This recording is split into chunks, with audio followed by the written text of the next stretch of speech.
नमस्कार, मैं doctor Poonam Jaiswal. Plant embryology में आज का टॉपिक है माइक्रोस्पोरोजेनेसिस। माइक्रोस्पोर्स जो होते हैं वो एंथस के अंदर कैसे बनते हैं, इस प्रक्रिया को हम आज समझते हैं। सबसे पहले छोटा सा परिचय। Development of microspores of pollen from sporogenous tissue is known as microsporogenesis. जो माइक्रोस्पोर्स होते हैं जिनको पॉलन भी कहा जाता है, ये माइक्रोस्पोरोजेनेसिस की क्रिया में स्पोरोजिनस टिश्यू जो होती है एंथस के अंदर, उनसे बनते हैं। माइक्रोस्पोर्स या pollen grains develop from sporogenous tissue in microsporangium. इसीलिए वहां पर एंथस में आपने देखा होगा, पहले आपको डायग्राम में बताया था कि 4 उसमें एंथोलोस प्रेजेंट होते हैं और उस एंथोलोस के अंदर पॉलन सैक प्रेजेंट होता है। वो पॉलन सैक ही माइक्रोस्पोरेंजियम होता है जहां पर पॉलन बनते हैं। उसमें सबसे पहले डिवीजन के बाद आपने देखा था कि primary parietal cells and primary sporogenous sales बने थे। तो उनमें से जो प्राइमरी स्पोरोजिनस सेल्स होते हैं that act as microspore mother cell, और ये प्रक्रिया या तो सीधी होती है बिना किसी फर्दर डिवीजन के स्पोरोजिनस टिश्यू में, या फिर कई बार प्राइमरी स्पोरोजिनस टिश्यू डिवाइड होते हैं, सेल्स डिवाइड होते हैं, और उसके बाद अल्टीमेटली जो लास्ट स्टेज होती है उसमें वो माइक्रोस्पोर मदर सेल जो होती है वो माइक्रोस्पोर मदर सेल की तरह बिहेव करती है।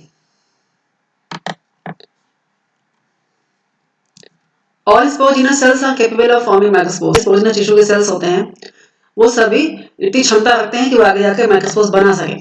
बट यूजुअली क्योंकि संख्या में बहुत ज्यादा होते हैं, इसलिए बहुत सारे सेल जो होते हैं वो डिजेनरेट हो जाते हैं, नष्ट हो जाते हैं, और वो जो डेवलपिंग कुछ सेल्स जो होते हैं स्पोरोजिनस सेल्स, वो आगे जाकर माइक्रोस्पोर्स बनाते हैं। और जो स्पोर मदर सेल जो होती है वो डिजेनरेट हो जाती है, वो इन डेवलपिंग माइक्रोस्पोर्स को नरिशमेंट प्रदान करने का कार्य करती है।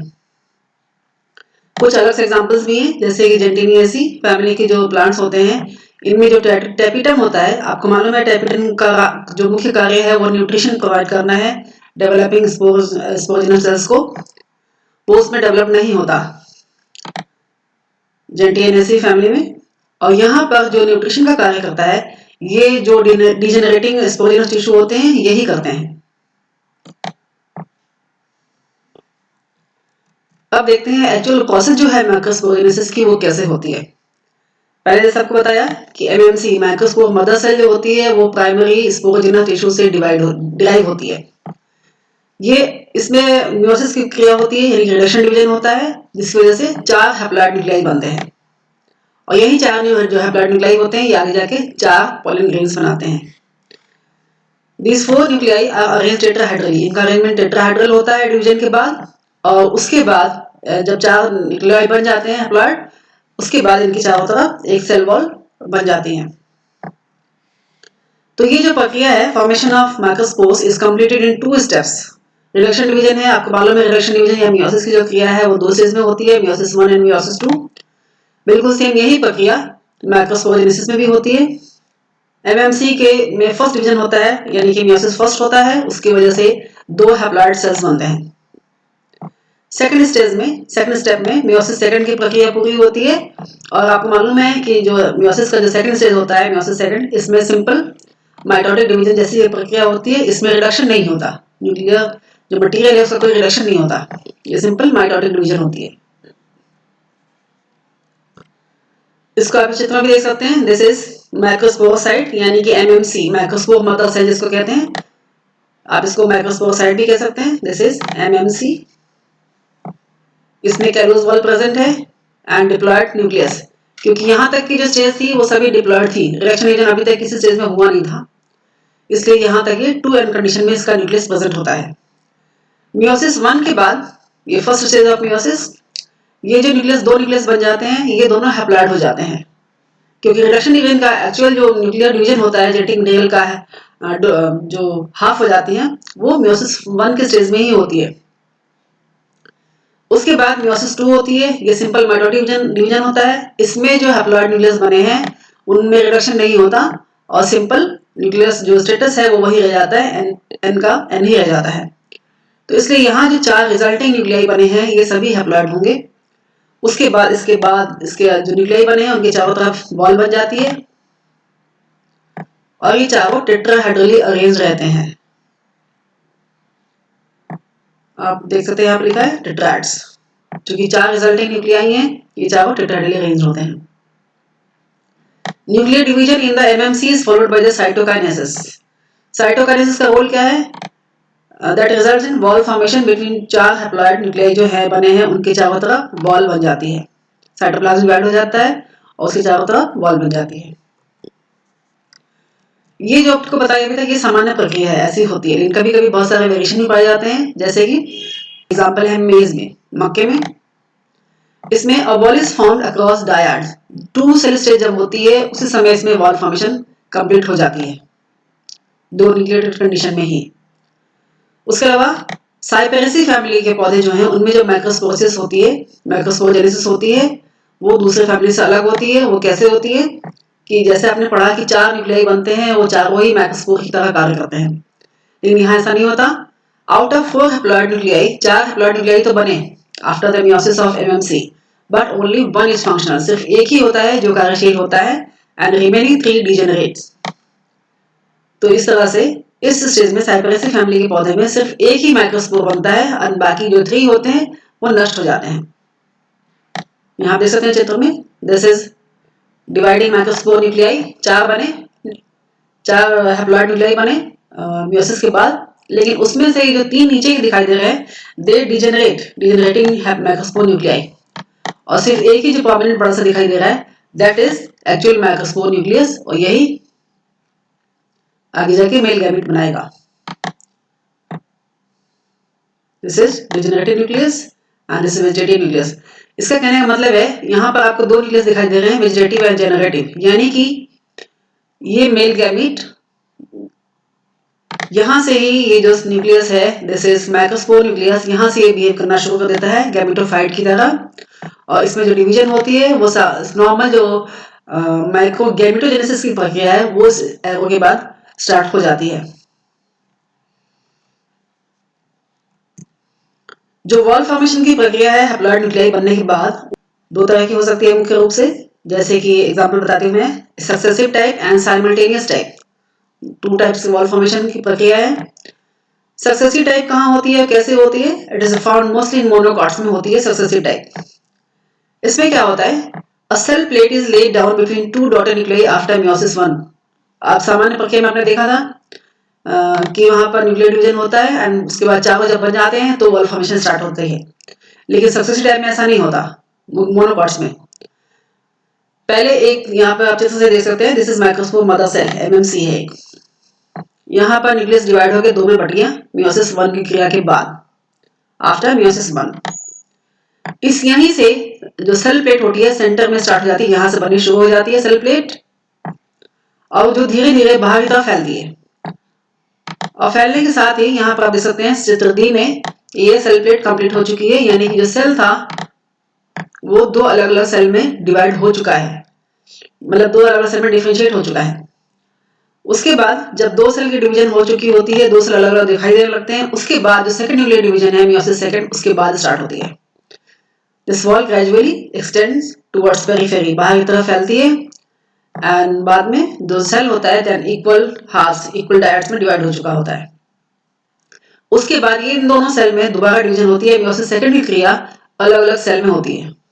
Each cell of the dyad undergo meiosis second, और उसके बाद दोबारा इसी प्रक्रिया से वॉल बनती है, सेल प्लेट बीच में लेड होती है, उसके बाद वो बाहर की तरफ फैलती है। यहाँ पर आप चित्र ई में देख सकते हैं, यहाँ पर सेल प्लेट यहाँ से बननी शुरू होती है बीच से, और ये बाहर की तरफ फैलती है, और फैलते फैलते चारों सेल अलग हो जाते हैं। दस रिजल्टिंग माइक्रोस्पोर टेट्राड्स, 4 माइक्रोस्पोर अलग अलग दिखाई देने लगते हैं। आप देखते हैं साइमल्टेनियस टाइप में क्या होता है, it is common in dicots, dicots में ये प्रक्रिया होती है।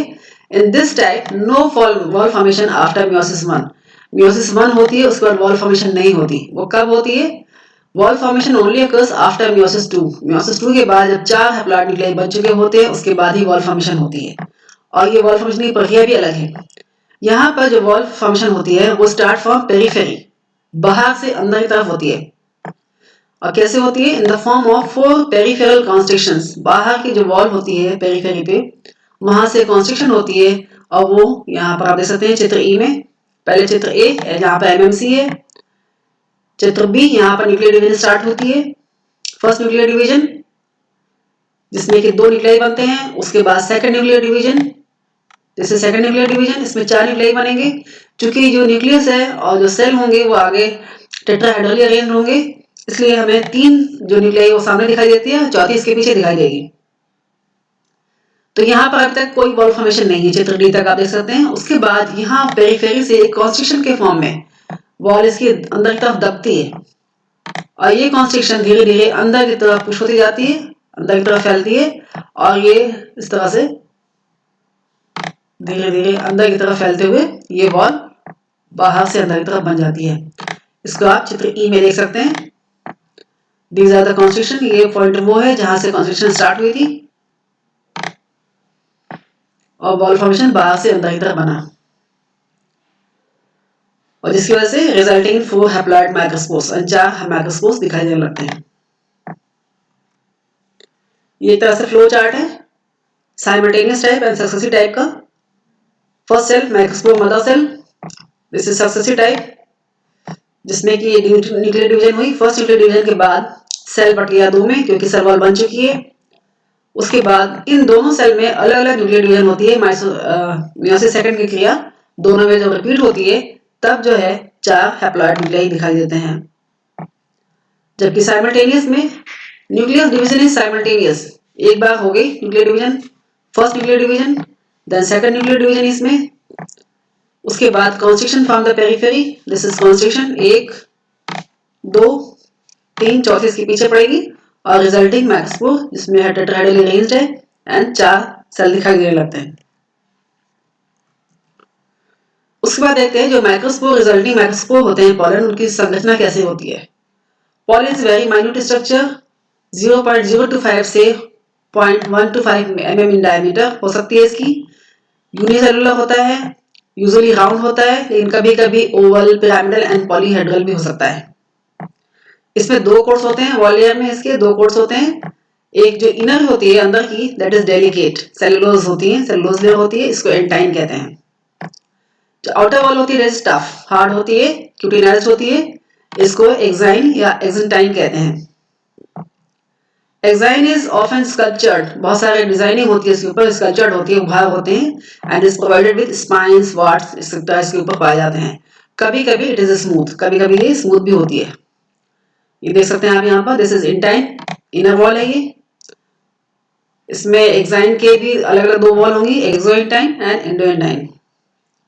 दिस इज वेजिटेटिव न्यूक्लियस, ये उस समय की संरचना है दिखाई गई है जब माइक्रोस्कोप बनने के बाद अलग से गैमेटोफिटिक जनरेशन का डिवीजन स्टार्ट हो जाता है। वहां पर जो हैप्लॉइड माइक्रोस्कोप है उसकी न्यूक्लियस एक बार डिवाइड होती है एंड दूसरे स्टेज में ये पॉलन डिस्पर्स होता है। पहला होगा वेजिटेटिव सेल, दूसरा जनरेटिव सेल। ये जो जनरेटिव सेल है ये आगे जाके स्पर्म बनाएगा।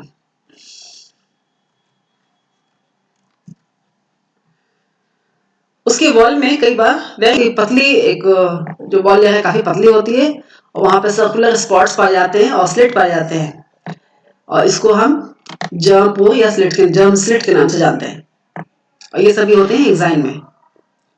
कुछ पौधे ऐसे हैं जैसे कि एनोना, इलोडिया एंड टाइफा। यहाँ पर जो 4 स्पोर्स बनते हैं इन टेट्राड नेवर सेपरेट, कभी सेपरेट नहीं होते हैं और एक तरह से जब ये डिस्पर्स होते हैं तभी ये कंपाउंड फॉर्म में ही डिस्पर्स होते हैं और इसलिए इसको कंपाउंड पॉलन ग्रेन्स भी कहते हैं। इसके अलावा मीमोजेसी फैमिली के पौधों में 8 से 64 पॉलिनेस होते हैं, वो एक साथ एग्रीगेटेड फॉर्म में रहते हैं, वो सेपरेट नहीं होते हैं। आप इस चित्र में देख सकते हैं ऊपर, this is aggregate pollen grain या कंपाउंड पॉलन ग्रेन।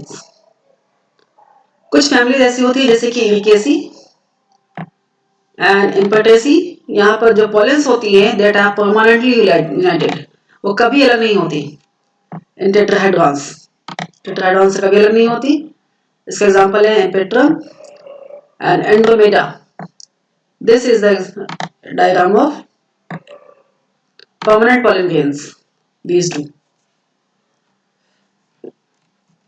एक बहुत ही स्पेशल वेरिएशन वहां पाया जाता है, वो क्या है, एसएलपीडिएसी फैमिली के पौधों में जिसका एग्जांपल दिया गया है कैलोट्रोपिस, उसमें गायनोस्ट्रीजियम जैसी संरचना पाई जाती है और होता है क्या इसमें, ऑल पॉलेंस ऑफ ईच एंथरलोब, प्रत्येक एंथरलोब के जितने भी पॉलेंस होते हैं वो एक पॉलिनियम, एक बैग जैसी संरचना में पैक्ड रहते हैं, इसको पॉलिनियम कहते हैं। इस चित्र में आप देख सकते हैं, दिस इज पॉलिनियम। इसके 3 भाग होते हैं, कॉर्टिकल एंड ऊपर से डिस्क जिससे चिपकता है, एंड दिस इज पॉलिनिया, इसमें पॉलिन्स भरे होते हैं। Each pollinium is provided with a stalk, एक स्टॉक प्रेजेंट होती है जिसको कॉर्डिकल कहते हैं, और ऊपर की तरफ एक स्टिकी बेस होती है जिसको डिस्क या कार्पस्कुलम भी कहते हैं, जैसे डिस्क। और इसी संरचना से ये गाइनोस्टिग्म से चिपका हुआ होता है। ऑर्किडेसी फैमिली में भी पोलिनिया पाई जाती है, लेकिन यहाँ की पोलिनिया एसएलपीडिएसी से थोड़ी अलग होती है। वो कैसे? In certain members the pollinia is less compact, pollinia ज्यादा कॉम्पैक्ट नहीं पाई जाती, एंड कंप्राइजेस स्मॉलर ग्रुप्स, छोटे छोटे ग्रुप्स में पाई जाती है, और जिसको लूज, जो ग्रुप्स होते हैं काफी लूज होते हैं, and such groups are called massulae, बहुत ही लूज एंड स्मॉलर ग्रुप्स होती है ऑर्किडेसी में। अब जो मैक्रोस्पोर्स होते हैं वो पोलन टेट्राइड में किस तरह से अरेंज होते हैं, उनका अरेंजमेंट किस तरह से होता है? सारे पोलन टेट्राइड फॉर्म में नहीं होते, कुछ वेरिएशन ही पाए जाते हैं। वो क्या होते हैं? Macrospores are separated from each other by callose wall, callose wall की वजह से ही एक दूसरे से अलग होते हैं।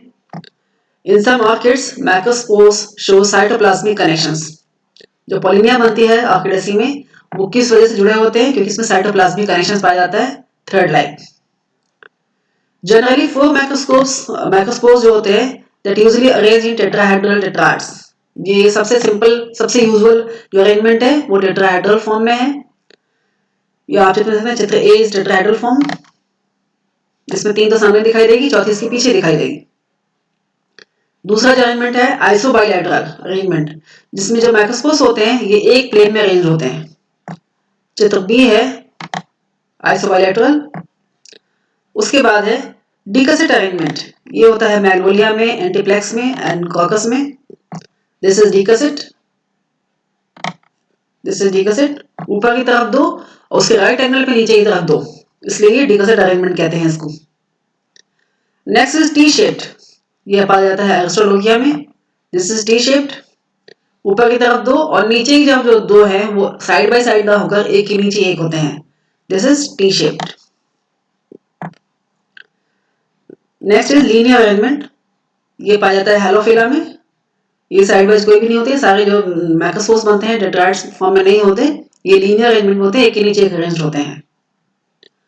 उसके बाद है कंपाउंड फॉर्म, ये आपको पहले ही बता दिया, एनोना में, ड्रोसेरा में, एनाकेसिया में पाए जाते हैं, जिसमें कि 8 to 16 या 4 to 64 जो मैक्रोस्पोर्स होते हैं वो एक साथ अरेंज होते हैं, वो लूज नहीं होते हैं। लास्ट इज पोलिनियम, ये आपको बता दिया अभी, एसएलपीडिएसी में ऑर्किडेसी फैमिली पाई जाती है। एसएलपीडिएसी वाले को बोलते हैं पोलिनियम एंड ऑर्किडेसी वाले को बोलते हैं मैसुली। धन्यवाद, आशा करते हैं ये टॉपिक आपको समझ में आ गया होगा। प्लांट एम्ब्रियोलॉजी के नेक्स्ट सीरीज में हम मेल गैमेटोफाइट कैसे बनते हैं इनके बारे में पढ़ेंगे। धन्यवाद।